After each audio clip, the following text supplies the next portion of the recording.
नमस्कार दोस्तों, कैसे हैं आप सब। उम्मीद है आप सब अच्छे होंगे। हमने study with Vijay Dewan YouTube channel पर क्लास 6 हिस्ट्री एनसीईआरटी की पूरी श्रृंखला जो है वो पढ़ा दी है। अगर आपने वो वीडियो नहीं देखे तो आप study with Vijay Dewan YouTube channel पर जाकर उन वीडियो को भी देख सकते हैं।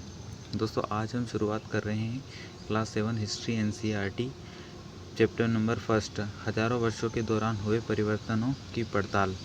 इसमें कैसे क्या करेंगे, तो इसमें जो है परिवर्तनों की श्रृंखला, जैसे समाज जो है, समाज में परिवर्तन कैसे होगा, तो समाज में जो है वो राजनीतिक परिवर्तन होगा। अलग अलग दूसरे कोई राजा आएंगे, उनकी राज्य व्यवस्था कुछ अलग रहेगी। फिर कोई दूसरा राजा आएगा, उसका प्रशासन एडमिनिस्ट्रेशन कुछ अलग होगा। वहाँ पर अर्थव्यवस्था कुछ अलग होगी। वहाँ का समाज में कोई चेंजेस आएंगे। तो ये सारी जो परिवर्तन है प्राचीन भारत में हमने पढ़ लिया। प्राचीन भारत के बाद में जो है इतिहास में हम पढ़ते हैं मध्यकालीन भारत। और मध्यकालीन जो भारत है, मध्यकालीन भारत में हम पढ़ते हैं महमूद गोरी और महमूद गजनवी का भारत पर आक्रमण जिस समय हुआ, वो वाली चीज़ें यहाँ पर देखे जाएंगे। तो ये इतिहास मानचित्रकार के बारे में यहाँ पर बता दिया गया है कि इस तरीके से मानचित्र उन्होंने बनाया था। फिर आगे देखते हैं। यहाँ से इम्पोर्टेंट चीज़ें यही है कि जो पुरानी और नई जो शब्दावली उनमें क्या चेंजेस आए। तो समय के साथ जो है सूचनाओं के संदर्भ भी बदल जाते हैं, भाषा में परिवर्तन हो जाता है और उनके अर्थों में भी परिवर्तन हो जाता है। जैसे कि मध्ययुगीन में फारसी और आधुनिक फारसी भाषा से भिन्न थी। मध्य युग की फारसी जो है आधुनिक फारसी है उससे बहुत भिन्न थी। भिन्नता थी सिर्फ व्याकरण के आधार पर नहीं थी, बल्कि शब्द भंडार के आधार पर भी थी। और समय के साथ जो है शब्दों के अर्थ भी बदल जाते हैं। जैसे हिंदुस्तान शब्द को देखा जाए तो आज इसे आधुनिक राष्ट्र राज्य भारत के अर्थ के रूप में लेते हैं, लेकिन 13वीं सदी में फारसी के इतिहासकार मिन्हाजुल सिराज ने हिंदुस्तान शब्द का प्रयोग किया था। उसका आशय पंजाब, हरियाणा और यमुना क्षेत्रों तक था। भारत का अर्थ पूरा जो है दक्षिण भारत, उत्तर भारत नहीं था, बल्कि जो गंगा यमुना का जो क्षेत्र था ये, और जो हरियाणा वाला पंजाब वाला क्षेत्र था, इस क्षेत्र को ही केवल उन्होंने क्या बोला था, हिंदुस्तान कहा था। लेकिन फिर उसने इस शब्द का राजनीतिक अर्थ में इन इलाकों के लिए इस्तेमाल किया जो दिल्ली के सुल्तान के अधिकार क्षेत्र में आते थे। सल्तनत के प्रसार के साथ साथ शब्दों के अंतर्गत आने वाले क्षेत्र भी बढ़ते गए, लेकिन हिंदुस्तानी शब्द में दक्षिण भारत कभी सम्मिलित नहीं हुआ। 16वीं सदी के आरंभ में बाबर ने हिंदुस्तान शब्द का प्रयोग किया, जिसमें भूगोल, पशु पक्षियों, यहाँ के निवासियों और संस्कृतियों के वर्णन उसने इसमें किया। हिंद के ही कुछ समान था, मगर भारत में एक भौगोलिक सांस्कृतिक सत्व के रूप में पहचाना जा रहा था। वहाँ हिंदुस्तान शब्द से वे राजनीतिक और राष्ट्रीय अर्थ नहीं जुड़े हुए थे जो आज हम जोड़ते हैं। इस तरीके से वहाँ पर नहीं हुआ था। फिर दूसरा शब्द लेते हैं विदेशी। पुराने ज़माने में विदेशी का क्या मतलब होता था। उदाहरण के लिए विदेशी जैसा सीधा साधा शब्द ही ले सकते हैं। जैसे आज इसका अर्थ होता है कि एक व्यक्ति जो भारतीय न हो, जो कोई अमेरिकी हो या अमेरिकी हो, पाकिस्तानी हो, उसे विदेशी कहा जाता है। लेकिन पुराने टाइम पीरियड में मानो किसी गांव में आने वाला कोई भी अनजान व्यक्ति जो उस समाज या संस्कृति का हिस्सा नहीं होता है, उसे भी विदेशी कहा जाता है। हिंदी में परदेशी और फारसी अजनबी कहा जाता है। इसलिए किसी नगरवासी के लिए वनवासी विदेशी होता था, किंतु एक ही गांव में रहने वाले किसान अलग अलग धार्मिक या जाति परस्पर जुड़े हुए रहते थे। इतिहासकार और उनके स्रोत। इतिहासकार किस युग का अध्ययन करते हैं, उनकी खोज की प्रकृति क्या है, इसे देखते हुए अलग अलग तरह के स्रोत का सहारा ले सकते हैं। उनके स्रोत क्या होते हैं, जैसे 1700-1750 तक, यहाँ पर वो मध्यकालीन भारत की बात करते हैं इतिहासकार। इस काल के अध्ययन के इतिहासकार जिन स्रोतों का प्रयोग करते हैं उसमें बहुत सूक्ष्म चीज़ें रहती है।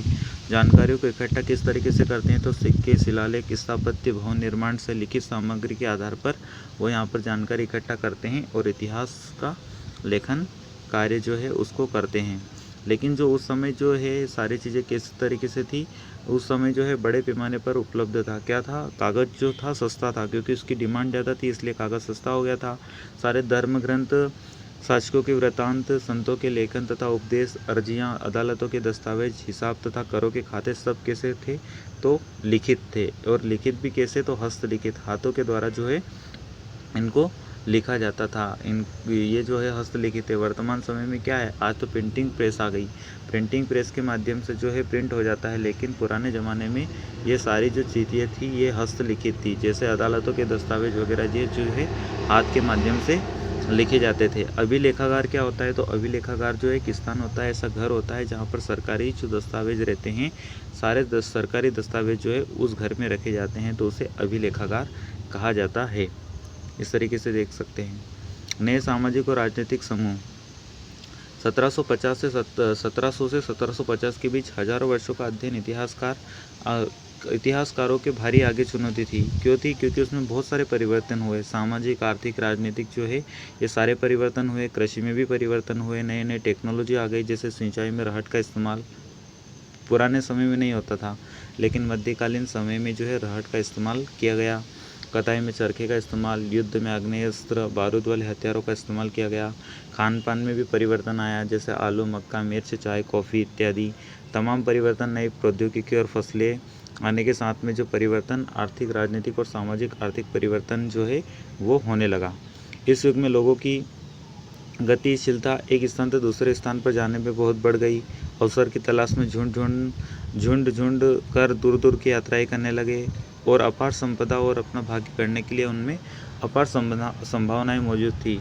और इसी काल में जिन समुदायों का उदय हुआ उन्हें क्या राजपूत कहते थे। राजपूत जिसका नाम जो है राजपुत्र, राजा का पुत्र से निकला हुआ शब्द है। 8वीं से 14वीं सदी के बीच यह नाम आमतौर पर योद्धाओं के लिए इस्तेमाल किया जाने लगा जो क्षत्रिय वर्ण के होने का दावा करते थे। राजपूत शब्द के अंतर्गत केवल राजा और सामंत नहीं थे, बल्कि उनके सेनापति भी थे। सेनापति और सैनिक जो थे वो भी के क्षत्रिय, अपने आप को क्षत्रिय कहते थे, जो उनकी सेवा में सेवारत थे। कवि और चारण जो है राजपूतों की आचार संहिता, प्रबल पराक्रम और उनकी वीरता और स्वामी भक्ति का गुणगान करते थे। कवि जो है उनके बारे में गुणगान किया करते थे। अहोम, सिख, जाट वगैरह ये लोग भी लिपिक और मुंशियों का काम किया करते थे पुराने टाइम में। इस पूरे काल के दौरान क्रमशः जंगलों की कटाई हो रही थी, खेती का इलाका बढ़ता जा रहा था, परिवर्तन हो रहा था। पर्यावरण में परिवर्तन के कारण कई वनवासियों को मजबूर होकर अपना स्थान छोड़ना पड़ा। जो जंगलों में निवास करते थे उन वनवासियों को वहां से स्थान छोड़कर दूसरी जगह जाना पड़ा। वो कृषक बन गए। क्षेत्रीय बाजार, मुखिया और पुजारियों, मठों और मंदिरों से प्रभावित होने लगे। ये बड़े बड़े जटिल समाजों के अंग बन गए। उन्हें कर चुकाने पड़ते थे, स्थानीय मालिक वर्ग की बेगार करनी पड़ती थी और किसानों के आर्थिक और सामाजिक अंतर भी आने लगे। कोई बहुत ज़्यादा अमीर बन गया और कोई जो है गरीब बन गया। इसलिए समाज में क्या होगा, समाज में परिवर्तन आने लगा। गरीब और अमीर के बीच में जो है खाई वो लगातार बढ़ने लगी।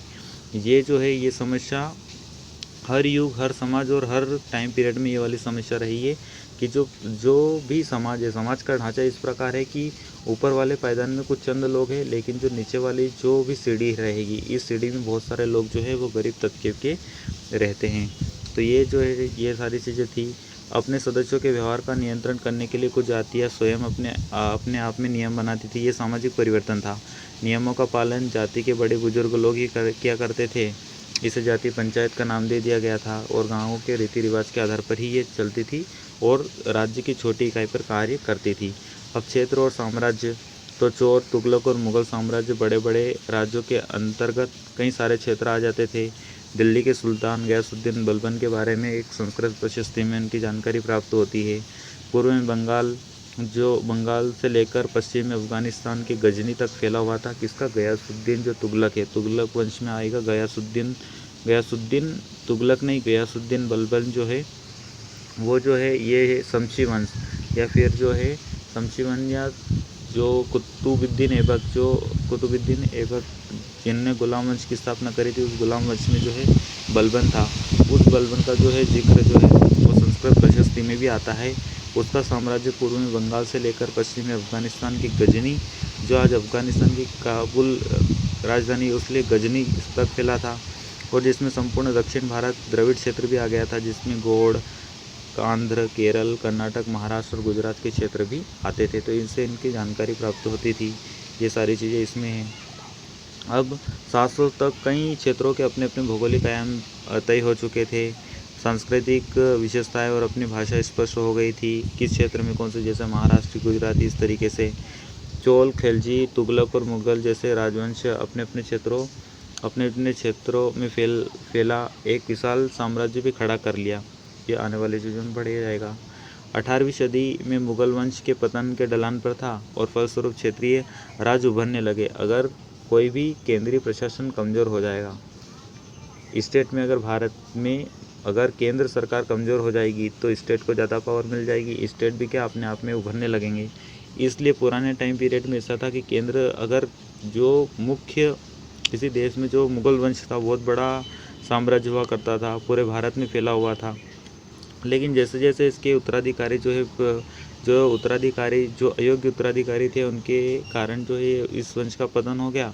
जैसे क्षेत्रीय राज्य जो है वो उभरने लगे, नए नए क्षेत्रीय जो राज्य थे वो कैसे स्वतंत्र होने लगे। वर्षों से सर्व क्षेत्रीय साम्राज्य का शासन चल रहा था और क्षेत्रों की स्थिति बदल गई। छोटे बड़े राज्यों का शासन चलता रहा था। उन राज्यों की बहुत सी बातें इस उपमहाद्वीप के अधिकतर भाग पर फैले इन क्षेत्रों को विरासत में मिल गई। तो इनमें प्रशासन और अर्थव्यवस्था में भी क्या हुआ, परिवर्तन आने लगा। इन क्षेत्रों में पुराने और नए धर्मों में परिवर्तन हुआ। जैसे मध्यकालीन भारत क्यों, क्योंकि इसमें जो है 700 से 1750 तक का जो टाइम पीरियड है वो मध्यकालीन भारत के रूप में गिना जाता है। इस समय क्या हुआ कि बाहर से लोग आए, मध्य एशिया से लोग आए, अफ़गानिस्तान से लोग आए। इन्होंने क्या किया, यहाँ पर जो है इस्लाम की क्या की, इस्लाम धर्म का जो है इंट्रोड्यूस हुआ। भारत में इससे पहले कभी इस्लाम था नहीं था। इस्लाम जो है मध्यकालीन टाइम पीरियड में इस्लाम भारत में आया। इनके दौरान धार्मिक बाहर था, जैसे कि पैगंबर मोहम्मद साहब ने जो है 6छठी शताब्दी के टाइम पीरियड में जो है 6ठी या 7वीं शताब्दी में उन्होंने इस्लाम धर्म को क्या किया था, उनके धर्म की स्थापना की थी। कुरान शरीफ जो है इस्लाम का एक पवित्र ग्रंथ है। तो ये इसी टॉपिक में इसी वाली की बात है कि इतिहास के जिन हज़ारों वर्षों की पड़ताल हम कर रहे हैं, इनके दौरान धार्मिक परंपराओं में कई बड़े परिवर्तन आए। जैसे देवी तत्वों में लोगों की आस्था कभी कभी बिल्कुल ही व्यक्तिगत स्तर पर थी, आमतौर पर इन आस्था का स्वरूप सामूहिक हो गया। देवी तत्व सामाजिक आस्था यानी धर्म प्रायः स्थानीय और समुदाय में सामाजिक और आर्थिक संगठन से संबंध हो गए। आज हम हिंदू धर्म कहते हैं। इस युग में महत्वपूर्ण बदलाव आए। नए देवी देवताओं की पूजा, राजाओं मंदिरों का निर्माण और समाज में पुरोहित के रूप में ब्राह्मणों का बढ़ता महत्व तथा बढ़ती सत्ता। संस्कृत ग्रंथों के ज्ञान के कारण जो है समाज में ब्राह्मणों का बड़ा आदर हुआ था। राजा इनके संरक्षक बन गए। राजाओं ने इनको अपनी शरण स्थली में रखा, इनको उपहार दिए, इनको ज़मीनें दी और इनको जो है प्रतिष्ठा के साथ में जीवन बिताना इन्होंने शुरू कर दिया। इस युग में एक महत्वपूर्ण परिवर्तन भक्ति की अवधारणा के आधार पर थी। ईश्वर की कल्पना एक प्रेमल इष्ट देवी देवताओं के रूप में की गई थी। जिस तरह पुजारियों के विशुद्ध कर्मकांड के बिना भक्त स्वयं को व्यक्तिगत रूप से ईश्वर से कनेक्ट कर पाते थे, तो इस तरीके से हिंदू धर्म में जो है भक्ति का कॉन्सेप्ट जो है मध्यकालीन भारत में ही आता है। वही युग था जब नए नए धर्मों का आगाज़ हुआ। जैसे कुरान शरीफ का संदेश भारत में अरबी लोग पहले 7वीं सदी में व्यापारी और अप्रवासियों के जरिए भारत में पहुंचा। कुरान शरीफ जो है इस्लाम जो है मुसलमानों का क्या है, पवित्र धर्म ग्रंथ है, जिसमें एक ईश्वर अल्लाह की सत्ता को स्वीकार करते हैं, जिसका प्रेम, करुणा और उदारता अपने आस्था रखने वाले हर व्यक्ति को गले लगाता है, चाहे उसकी सामाजिक पृष्ठभूमि कुछ भी हो।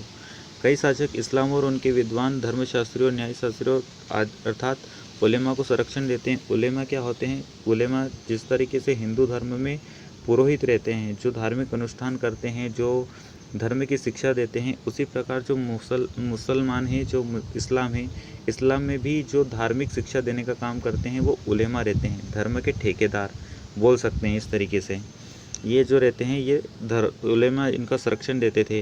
हिंदू धर्म की भांति इस्लाम के अनुयायी अपने धर्म की अलग अलग तरीके से व्याख्या करते थे। मुसलमानों में भी कुछ लोग सिया थे। सिया कौन थे? तो सिया जो थे वो पैगंबर साहब के दामाद अली के जो अनुयायी थे, जबकि सुन्नी जो थे वो खलीफा या पैगंबर मोहम्मद की जो मूल शिक्षा थी उनको मानने वाले लोग थे। तो इसमें भी डिवाइडेशन था, इस्लाम में डिवाइडेशन था सिया और सुन्नी में। समय और इतिहास के कालखंडों पर विचार। इतिहासकार जो है कैलेंडर, घड़ी और कैलेंडर की तरह नहीं देखते थे, बल्कि घंटे, दिनों और वर्षों के बीतने में ही विश्वास नहीं करते थे, बल्कि उनका सामाजिक नज़रिया बहुत व्यापक था। वो सामाजिक और आर्थिक संगठन में परिवर्तन के आधार पर ही क्या करते थे, इतिहास के अनुमान लगाते कि किस समय में कौन सा परिवर्तन जो है, अतीत में जो घटनाएं घटी उससे समाज में कौन कौन से इम्पैक्ट पड़े, इसके आधार पर जो इतिहास लिखा जाता था। तो 19वीं सदी के टाइम पीरियड में जब अंग्रेज भारत में आए तो उन्होंने इसे 3 युग में बांट दिया। 3 युग में बांटा था, हिंदू, मुस्लिम और ब्रिटिश। यह विभाजन इस विचार पर आधारित था कि शासकों का धर्म ही एकमात्र महत्वपूर्ण ऐतिहासिक परिवर्तन हुआ, बल्कि आर्थिक और सामाजिक संस्कृति में कोई परिवर्तन नहीं हुआ। तो ये जो है उपेक्षा की दृष्टि से देखा गया। इस काल विभाजन को आज बहुत कम इतिहासकार ही स्वीकार करते हैं। क्यों? क्योंकि जो है समाज में जो परिवर्तन, समाज के जो हर क्षेत्र में परिवर्तन होता है, जैसे अर्थव्यवस्था में, राजनीति में, समाज में, सब संस्कृति में सब परिवर्तन होता है। इस काल विभाजन को आज बहुत कम इतिहासकारी स्वीकार करते हैं। अधिकतर इतिहासकार आर्थिक तथा सामाजिक कारकों के आधार पर ही अतीत के विभिन्न कालखंडों की विशेषता तय करते हैं।